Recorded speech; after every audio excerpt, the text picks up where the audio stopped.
this morning here. I'm gonna check the name on my Twitch stream. I thought I changed it, but when I went live, I thought it said City of Ash 2. Hopefully it's not saying that. I have it different on my Twitch, but we're at the Golden Vendor on the yellow side here. We're gonna check out the inventory. I know I'm a little bit late. 2 days late, I would say, but still putting the content out.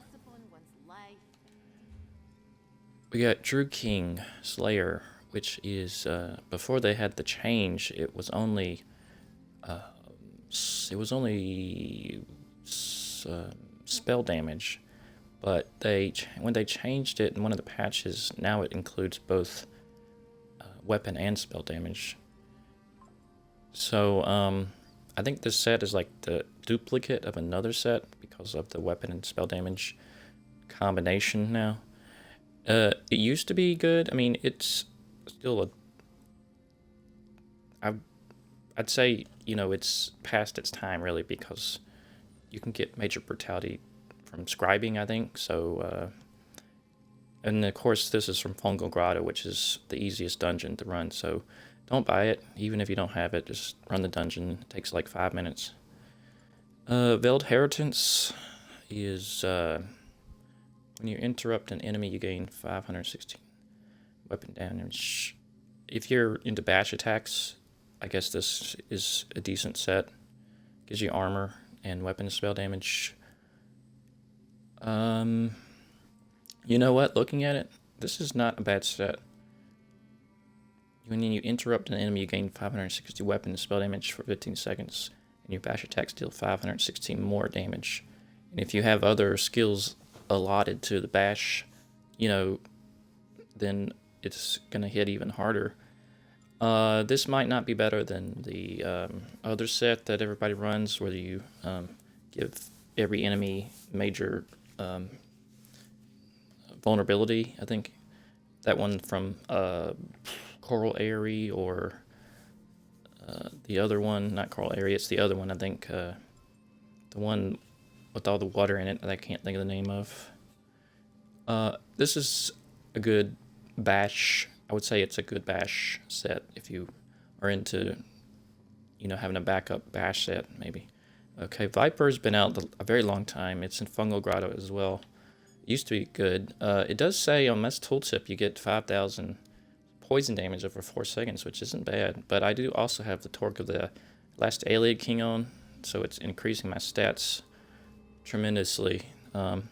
If you could get these kind of stats without having the Torque on, then maybe the Viper set would be decent, because it's every 4 seconds this poison hits. But if you normally the tooltip on this poison would be only 3,000 or something. It's a starter. I'd say it's a starter set if you're just new to the game and you want to have a set that's easy to get. Fungal Grotto, as I said, is the easiest dungeon. Thunderbug Ring is armor, weapon, spell damage. When you take damage, you deal 46 shock damage in a 5-meter radius. This effect occurs every 3 seconds. Considering my weapon spell damage is pretty high on this character, and that tooltip is that low, it'd be even lower if you didn't have Torque on. So, I mean, if you want to just have something on to give you damage for doing nothing except getting hit, then perhaps this would be a good set for a starter person as well. Okay, Bloodspawn is the monster shoulders. Bloodspawn is from Spindle Clutch 1, I believe, which is an easy dungeon to get on veteran.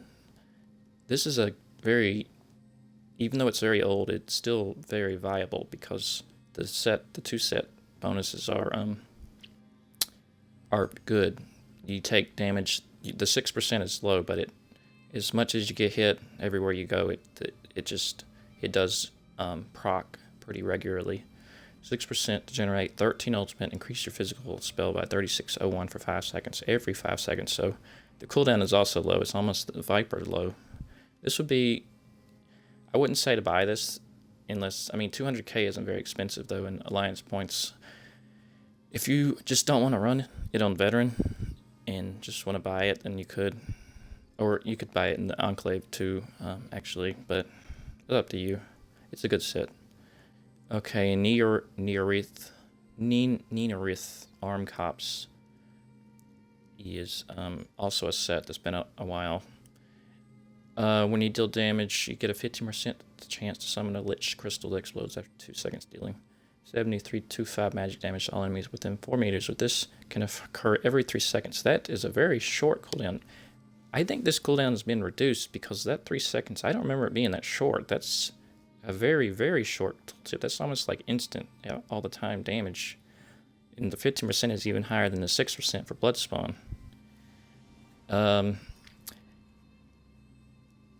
need to use this sometime and see if it works for me. Because that's like easy damage for doing nothing, really. I would say buy it if you don't have it. This Crypt of Hearts dungeon is on Veteran is not. I wouldn't say it's the hardest, but the final boss is not hard. This is the boss right before the final boss, the one where he sucks everybody in, and you have to. Everybody has to roll dodge backwards, and if you don't do it in a certain order, then everyone gets an instant death. That particular boss has been annoying to me on Veteran. But if you know the mechanics of that dungeon on that particular boss, then you could do it and just not have to pay 200k or 8 Undaunted keys.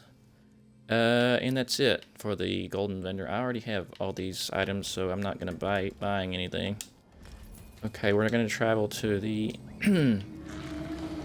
Excuse me. We're going to travel to the Golden Vendor. Not the Golden Vendor, the Luxury Vendor in Coldharbour. Although I learned recently that there's also the same Luxury Vendor in Craglorn. But I've always just gone to Coldharbour, so that's where we're going to go to.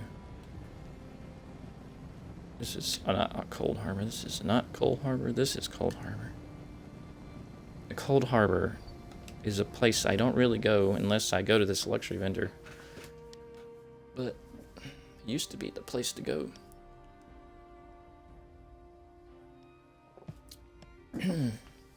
I also stopped buying furniture in the Luxury Vendor because I don't have any room left in either of my houses.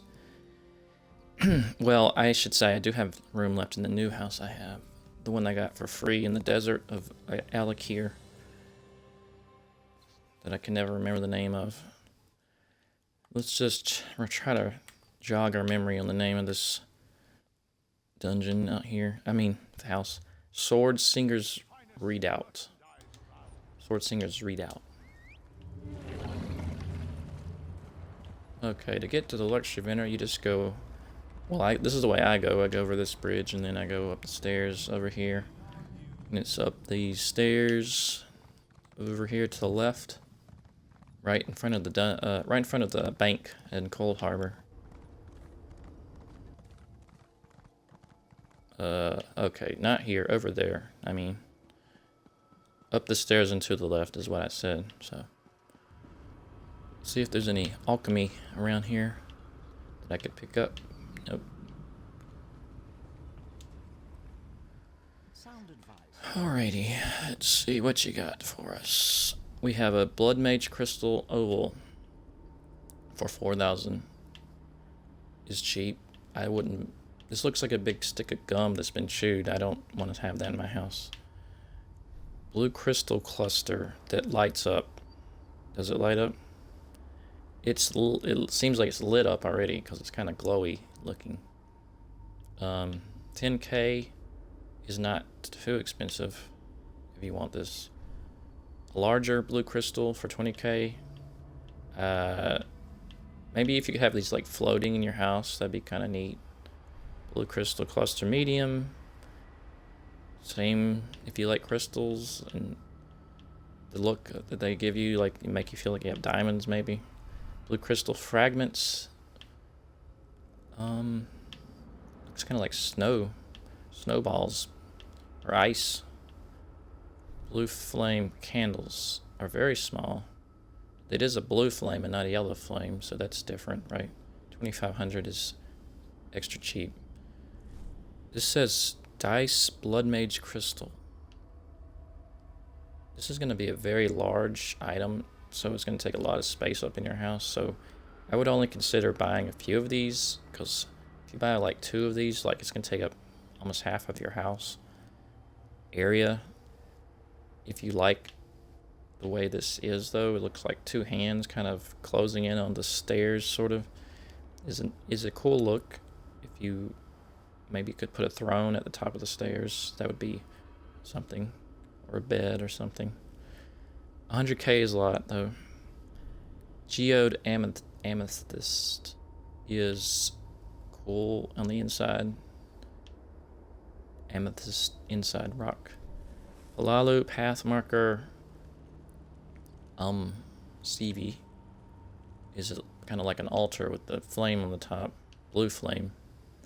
It's interactable. Looks like you can turn it off, maybe.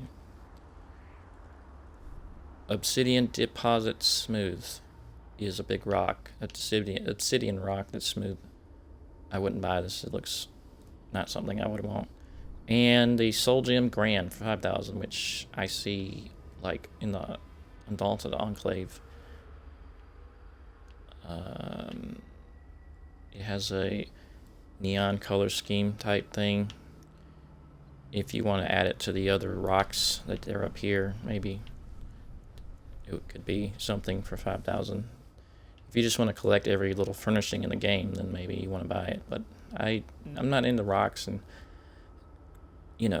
that's not my theme. My theme is just to buy a bunch of crap that looks the stupidest things and put it in my house. Alright, that was the luxury vendor. We will be doing Volenfall this morning on the dungeon. So come back if you would like to watch that, and we'll see you